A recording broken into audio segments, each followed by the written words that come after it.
Good morning दोस्तों। आज मैं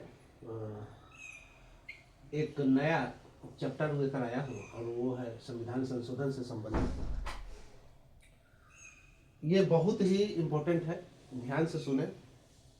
और चूंकि सारे नया अमेंडमेंट है, नया संशोधन है, तो पढ़ने में भी मज़ा आएगा।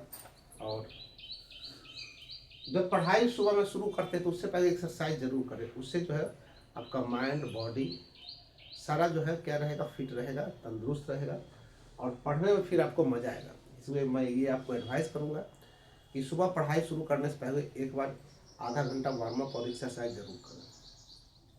फिर चलिए देखते हैं हम सब संविधान संशोधन 96 में। हमारा 96 संविधान संशोधन जो 2011 में हुआ था, ये क्या कहता है? ये कहता है कि उड़िया के स्थान पर जो है क्या हो गया, उड़िया हो गया। जो हमारा आठवीं सूची में शामिल किया गया था उड़िया भाषा को, उस उड़िया के स्थान पर क्या कर दिया गया, उड़िया कर दिया गया। अगर अंग्रेजी भाषा में इसको देखें तो UDYA उड़िया।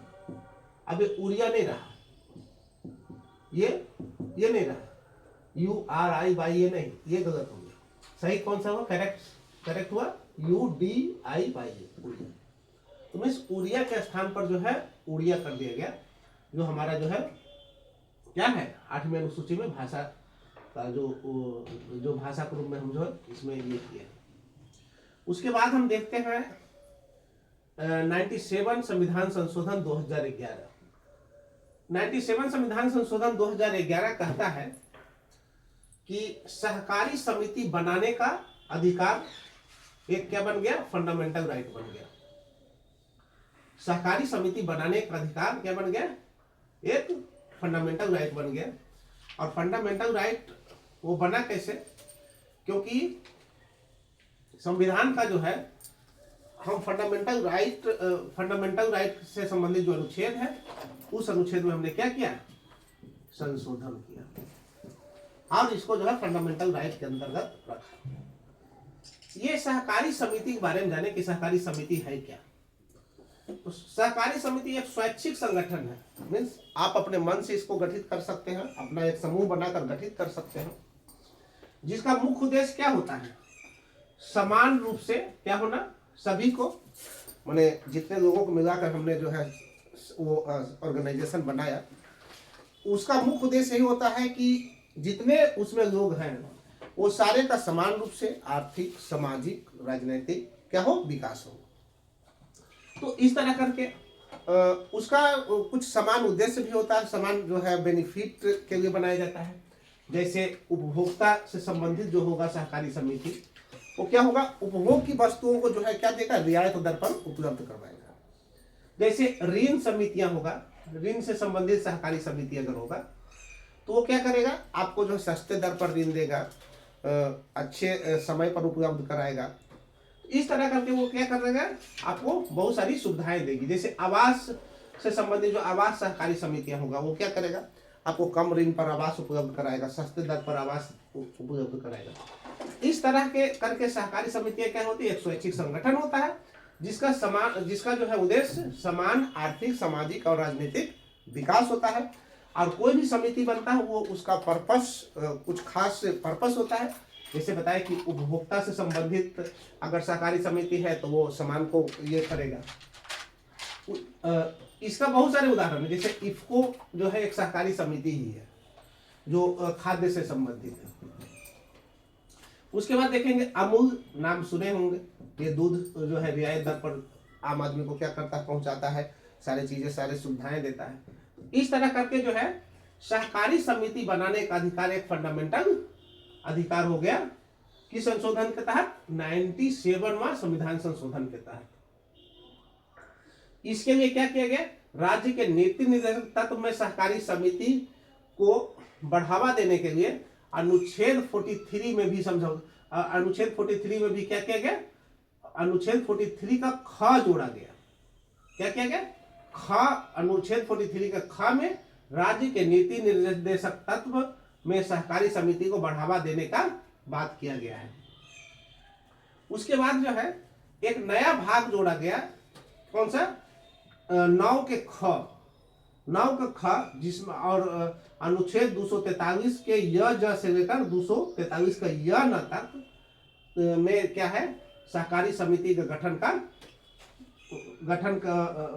का और उसको बढ़ावा देने से संबंधित जो है वर्णन किया गया है। अरे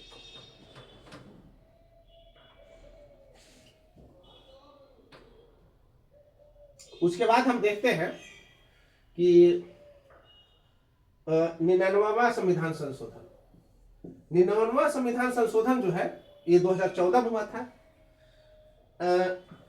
ये यहाँ से जो है हमारे प्रधानमंत्री नरेंद्र मोदी जी के समय से शुरू हुआ है। मैंने ये सारे संशोधन जो है उन्हीं के द्वारा किया गया था।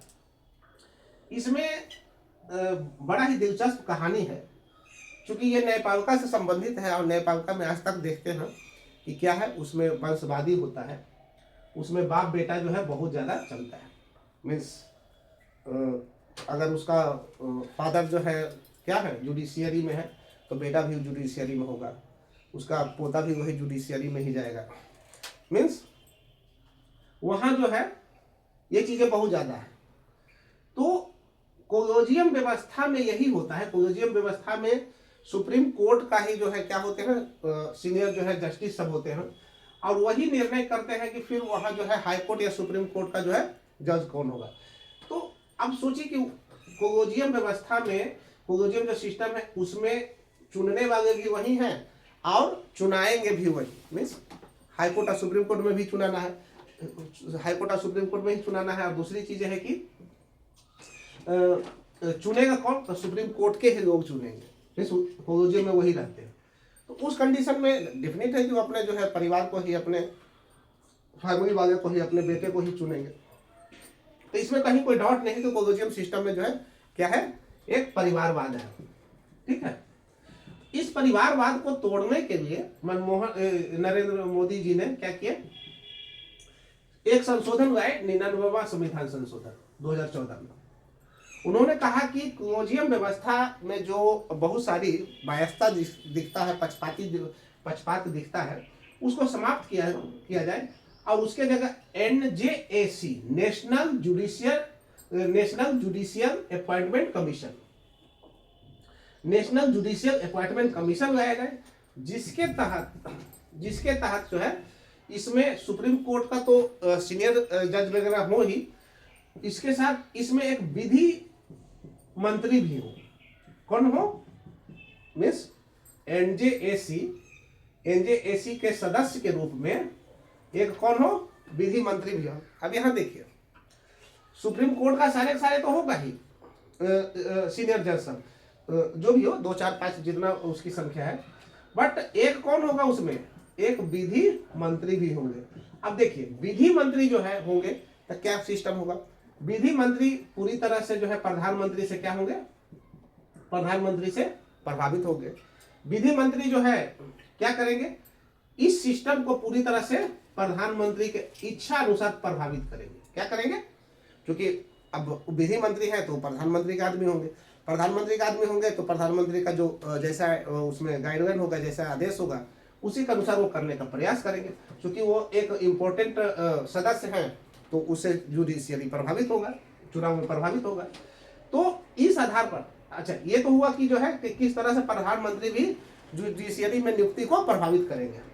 अब देखिए यहाँ जो है, अब इस चूंकि सुप्रीम कोर्ट, हाई कोर्ट में तो सारे पढ़े लिखे जज होते हैं, उन्होंने इस चीज को पकड़ लिया। उन्होंने कहा कि हमारे संविधान का किया जा रहा है, जो मौलिक संरचना है, जो मुख्य उद्देश्य है, उसी को ये संशोधन क्या कर रहा है, प्रभावित कर रहा है। अब कैसे प्रभावित कर रहा है, तो चूंकि हमारे संविधान में स्पष्ट रूप से वर्णन है कि न्यायपालिका क्या होगी, स्वतंत्र होगी। न्यायपालिका का स्वतंत्र होना बहुत जरूरी चीज है। कहा कि अगर इस तरह का NJAC में, नेशनल जुडिशियल अपॉइंटमेंट कमीशन में अगर एक विधि पदाधिकारी होंगे तो पूरी तरह से जो है नियुक्ति को ही प्रभावित कर देंगे, तो फिर न्यायपालिका स्वतंत्र रहा कहाँ। तो इस तरह से इस आधार पर कहा कि नहीं, ये जो है 99वां संविधान संशोधन क्या है, ये हमारे संविधान के अनुकूल नहीं है, इसलिए ये क्या हो सकता है, ये क्या हो जाएगा, ये खंडित हो जाएगा। अब इसी के आधार पर जो है ये 99वां संविधान संशोधन लागू नहीं हो पाया। उसके बाद तो इस तरह से देखते हैं कि अभी तक फिर से कोलोजियम सिस्टम ही बरकरार रहा है। उसके बाद देखते हैं 100वां संविधान संशोधन क्या कहता है। 100वां संविधान संशोधन जो है भारत बांग्लादेश भूमि समझौता से संबंधित है। देखिए भारत बांग्लादेश भूमि समझौता क्या है, हमारा बॉर्डर इलाका जो है इसका 4096 किलोमीटर में 4096 किलोमीटर सीमा जो है बांग्लादेश के साथ विवादित सीमा था। वहाँ देखिएगा कि बहुत सारे लोग बांग्लादेश का भारत में जो है आकर बसना, जिसके पास ना तो कोई आधार कार्ड है, ना पैन कार्ड है, न अब चूंकि न नागरिकता है, अब न नागरिकता ही नहीं है तो सुविधाएं कैसे प्राप्त होगी। बहुत सारे भारत का लोग भी जो है बांग्लादेश का सीमा में जो है क्या बसे हुए थे, जो जिसके पास कुछ नहीं था। तो इस तरह से देखें कि एक बहुत बड़ी जनसंख्या वहाँ बसे हुए थे, जिनके पास क्या था, जिनके पास ना तो जो है आधार कार्ड था, ना ही तो उनकी नागरिकता थी, और ना ही उनको देश की कोई सुविधाएं प्राप्त हो रही थी। यह मीन्स एक बहुत बड़े समस्या था। इसी समस्या को दूर करने के लिए क्या किया गया, इसी समस्या को दूर करने के लिए 100वां संविधान संशोधन किया गया और भारत बांग्लादेश के बीच भूमि समझौता, जिसके तहत भारत बांग्लादेश के बीच भूमि का समझौता किया गया।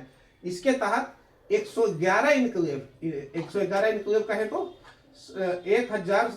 17,160 एकड़ जो है भूमि भारत ने किसको दे दिया, बांग्लादेश को दे दिया। 17,160 एकड़ भूमि भारत ने दे दिया बांग्लादेश को, और 51 इनक्लेव 51 इनक्लेव जो है क्या किया गया, 51 इनक्लेव में आ गया 7,110 एकड़ भूमि बांग्लादेश ने भारत को दिया।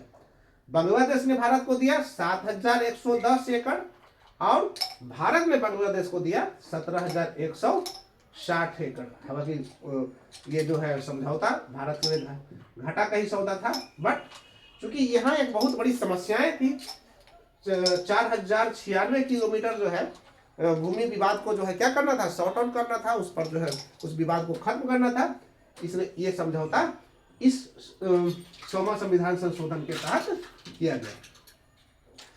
उसके बाद देखते हैं कि 101वां संविधान संशोधन क्या था। 101वां संविधान संशोधन जो 2016 में हुआ, 2016 में, ये जीएसटी से संबंधित है। क्या चीज से संबंधित है, जीएसटी से। देखे होंगे कि 101वां संविधान संशोधन के द्वारा ही जीएसटी को लाया गया। अब पूरे भारत में आज क्या है, आज यही है, जीएसटी ही लागू है। जीएसटी में गुड्स एंड सर्विस टैक्स, जिसको हिंदी में गुड्स एंड सर्विस टैक्स, जिसको हिंदी में कहते हैं वस्तु एवं सेवा कर। ये 1 जुलाई 2017 से, कब से, 1 जुलाई 2017 से लागू हो गया। और क्या है, ये किस सिद्धांत पर हुआ था, एक राष्ट्र और एक टैक्स, एक राष्ट्र एक टैक्स। इससे पहले देखिएगा कि बहुत तरह का टैक्स था, उत्पाद शुल्क, फगना शुल्क, चिगना शुल्क, दुनियादारी, बहुत तरह की। तो वो सारे को हटाकर क्या कर दिया गया, एक टैक्स किया गया, और एक टैक्स के रूप में क्या किया गया, वस्तु एवं सेवा कर, जिसको हम जीएसटी के नाम से जानते हैं।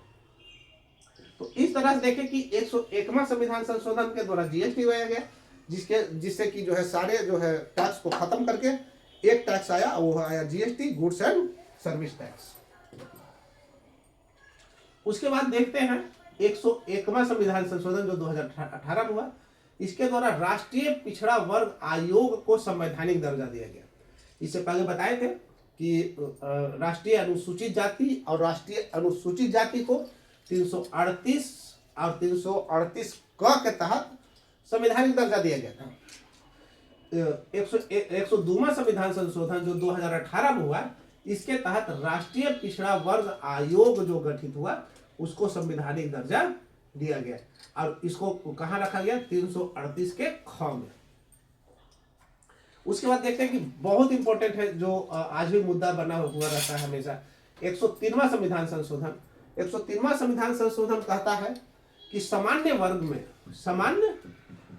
वर्ग में जिनकी आय सालाना 8 लाख रुपया तक हो, माने 8 लाख रुपया से कम हो, वो सारे सारे जो है क्या होंगे, ईडब्ल्यूएस में माना जाएगा और इनको जो है 10% आरक्षण प्रदान की जाएगी। कौन संविधान संशोधन कहता है? 103वां संविधान संशोधन कि ईडब्ल्यूएस में वैसे लोग शामिल होंगे सामान्य वर्ग के जिनकी आय सालाना 8 लाख रुपया तक है और इनको जो है 10% आरक्षण प्रदान किया जाएगा 103वां संविधान संशोधन के तहत।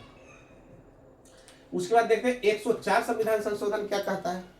ये सारे संविधान संशोधन जो हम चर्चा कर रहे हैं ये बहुत ही इंपॉर्टेंट है, इसको सारे को ध्यान से सुने और अगर कहीं कोई समस्या हो तो हमको कमेंट बॉक्स में कमेंट भी कर सकते हैं, प्रश्न पूछ सकते हैं, मैं उसका जवाब दूंगा। और अगर ये वीडियो पसंद आता हो तो उसको जो है लाइक और सब्सक्राइब करें और किसी तरह का समस्या हो तो उसको हमेशा पूछे, मैं बताने के लिए तैयार हूँ। उसको कमेंट बॉक्स में आप मैसेज कर सकते हैं। आगे देखते हैं लोकसभा विधानसभा में आंग्ल भारतीय को मनोनयन से संबंधित 104 संविधान संशोधन। 104वां संविधान संशोधन कहता है जो 2019 में आया था, ये जो है आंग्ल भारतीयों के मनोनयन से संबंधित है। आंग्ल भारतीयों के मनोनयन से एक सर्वे किया गया तो पता चला कि आंग्ल भारतीय भारत में कितना है, तो मुश्किल से 300-400 के आसपास है। तो कहा कि आंग्ल भारतीय 300-400 पूरे भारत में ही है और इसको लोकसभा में हम 2 का मनोनयन करेंगे, लोकसभा में 2 का मनोनयन करेंगे और हर विधानसभा में जो है 1 का मनोनयन करेंगे, ताकि ये कहीं से सही नहीं है, ये ठीक नहीं है। मीन्स आप जानते होंगे कि लोकसभा में जो है क्या होता है, 2 सदस्य मनोनयन होता है जो आंग्ल भारतीय हो और विधानसभा में 1 मनोनयन होता है। तो 104 संविधान संशोधन के तहत इसको क्या कर दिया गया, हटाया गया और कहा कि जो है अब जो है आंग्ल भारतीयों का मनोनयन न तो लोकसभा में होगा न तो विधानसभा में होगा। साथ ही SC ST का आरक्षण जो है 2020 से 2030 तक कर दिया। जो SC ST को आरक्षण दिया गया, जानते हैं कि 10 वर्ष शुरू में 10 वर्ष के लिए दिया गया था, जो मूल संविधान है उसमें 10 वर्षों के लिए दिया गया था। उसको प्रत्येक 10 वर्ष पर जो है क्या किया जाता है, उसको सर्वेक्षण किया जाता है। सर्वेक्षण के तहत जो है अगर जरूरत समझ में आता है तो उसको बढ़ाया जाता है। उसी के तहत जो है इसको 2020 से 30 तक फिर से बढ़ाया गया है। उसके बाद देखते हैं कि 105वां संविधान संशोधन क्या है। 105वां संविधान संशोधन राज्यों और केंद्र सरकार को यह अधिकार देता है कि आप जो है ओबीसी का क्या करें, ओबीसी का सूची तैयार करें, ओबीसी का ऑब्जर्वेशन करें, उसकी संख्या क्या है, उसके अधिकार क्या दिया जा सकता है। इस संबंध में जो है 105वां संविधान संशोधन क्या किया गया, 105वां संविधान संशोधन इस तरह का जो है तैयार करने का अधिकार देता है। 106 संविधान संशोधन जो बहुत इंपॉर्टेंट है। 106वां संविधान संशोधन कहता है कि लोकसभा और विधानसभा में महिलाओं को 33% आरक्षण दिया जाएगा। इसी संविधान संशोधन के तहत जो है लोकसभा में और विधानसभा में महिलाओं को 33% आरक्षण देना शुरू हुआ। तो इस तरह से देखें कि आज जो 96वां संविधान संशोधन से लेकर 106वां संविधान संशोधन तक बताए, ये बहुत ही इंपॉर्टेंट संशोधन है, जिसमें से कुछ तो एकदम काफ़ी इंपॉर्टेंट है। जैसे हम बताएंगे कि ये 100वां संविधान संशोधन, 101 संविधान संशोधन, उसके बाद आ जाते हैं 103वां संविधान संशोधन, 106 संविधान संशोधन। ये सारे जो है बहुत इंपॉर्टेंट है, इसलिए इसको याद करें, समझें और अगर कहीं कोई दिक्कत होता है कमेंट बॉक्स में वो मैसेज करके प्रश्न कर सकते हैं। आज का इतना ही, धन्यवाद।